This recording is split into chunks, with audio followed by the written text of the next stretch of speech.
నర్సీపట్నం అభివృద్ధి అయ్యనతోనే సాధ్యమని చింతకాయల విజయ్ అన్నారు. నర్సీపట్నంకు అనుమతి లేని ఉత్తిత్తి మెడికల్ కాలేజీలు తీసుకొచ్చారని తెలుగుదేశం పార్టీ రాష్ట్ర ప్రధాన కార్యదర్శి చింతకాయల విజయ్ అన్నారు.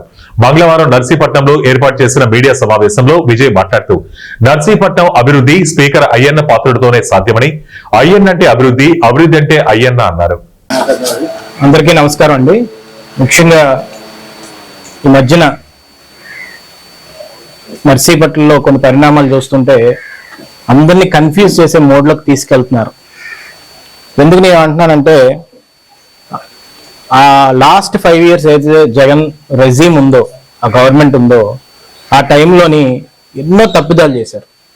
నర్సీపట్నాన్ని ఒక గాంజాయి హబ్ కింద తయారు చేసి వైసీపీ నాయకులే కొంతమంది కార్యకర్తలు గాంజాయి విషయంలో కూడా ఇన్వాల్వ్ అయ్యి వరంగల్లో లారీలు దొరికిపోవడం కానీ, లేకపోతే ఎన్నో విషయాల్లోని వాళ్ళు డైరెక్ట్గా దొరికిపోయారు.